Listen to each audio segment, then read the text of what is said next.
Brother Michael Strode, 50 years on, when you first came out here in 1956, did you realize what was going to happen to this organization? No, it was very much a one-off venture to begin with. The Anglican chaplain where I worked was taking some of our children to a Butlins holiday camp, and I said to my friend Peter Keaveney, well, why don't we take a few on a diocesan pilgrimage to Lourdes? And we both thought it was a nice idea, but it was going to be just a one-off to counterbalance the Anglican chaplain's efforts with Butlins. And so we had no idea at all. It was only going to be a one-off anyhow. So, and how many children did you bring on that first? That first one, I think it was only 3 or 4 children. It was quite a limited number. I think it may have been 3.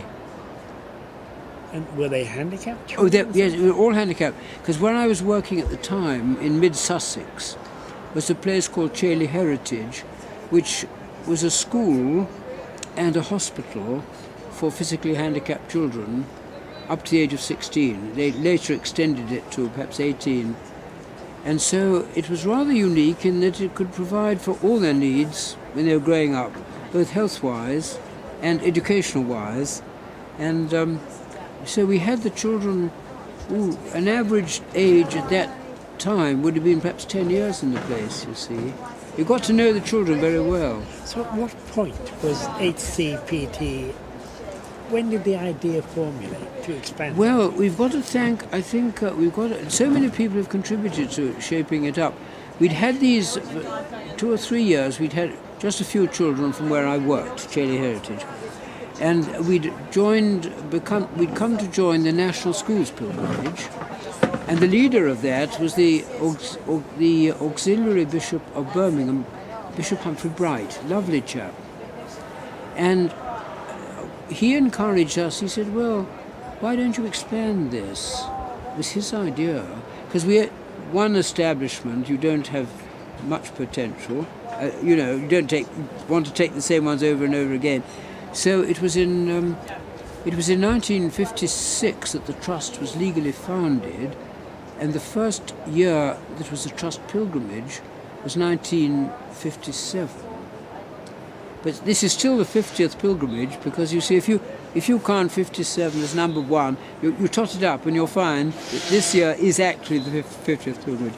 So it wasn't till then that we spread our wings, and we thought we were the cat's whiskers, because from being just 3 or 4 children, we went to about 40 plus and about 5 groups, you see. But then it became a trust.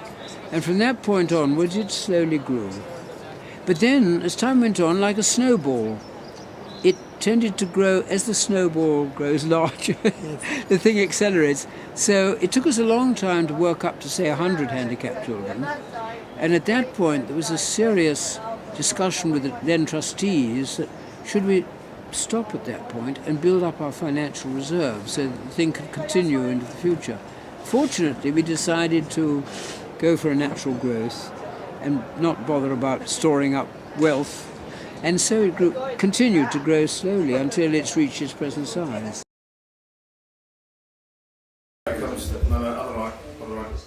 That's it. If you hold that there, you can now go and do an interview and ask, Mary, why have you come to Lourdes? I've come to Lourdes because Our Lady asked us to come here. Now that's all right as a first pass answer. You've been able to be a bit more luxurious and start digging down to the real answers. That's good. Look, she bailed us out, basically. That shot's good. Yes, You see and it's on yourself? the last minute sew. You see yourself? No, that's a bit silly, because now you're videoing yourself. Yes. Go on, get closer and closer. Am I videoing myself? Now that's really stupid videoing yourself, isn't it? No. Go on, Show me. Alright, show me, I'll close my eyes and show me.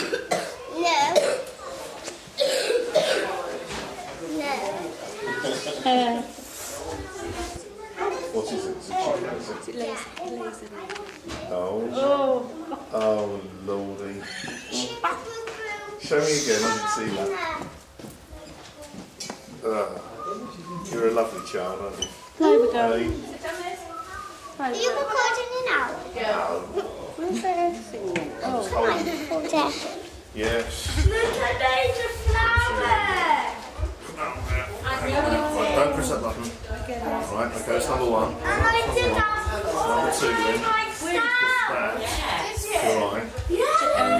I know, you were making that the other day. Can you see what's happening? Yeah. Now go around and speak to kids and ask them why they're That's going to be an extreme close-up of me. Thank goodness I actually look okay. Look at Abby, Alice, and smile. Cheese! Where'd you get that from? Yeah. Can we're going to take the box then, so come down and help me when I do all that. Hat up, hat. Say cheese. Don't pick it off. You made that, don't pick it off. Hello.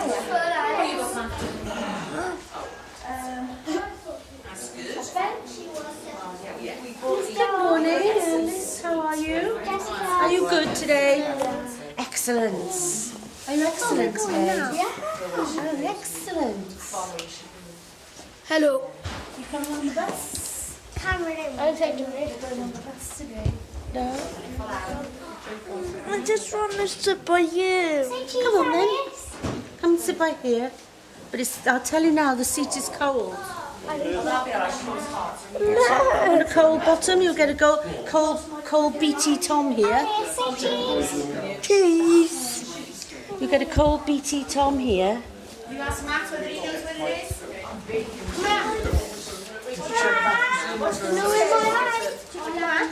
Oh my goodness gracious, where did you get Smile, that? you're on candid camera. Do I look fabulous? Yes.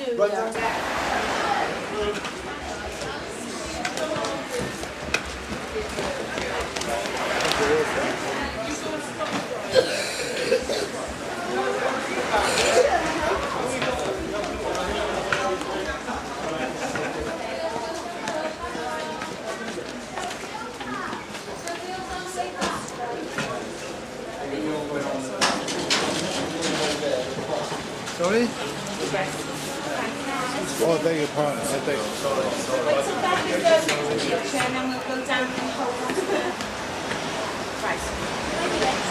Hold on to the rail.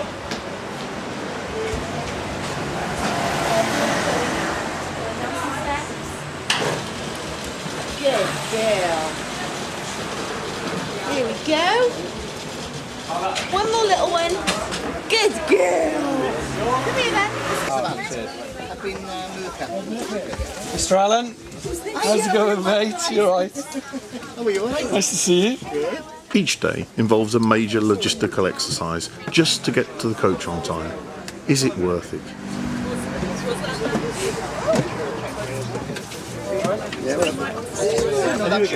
It is when you see this.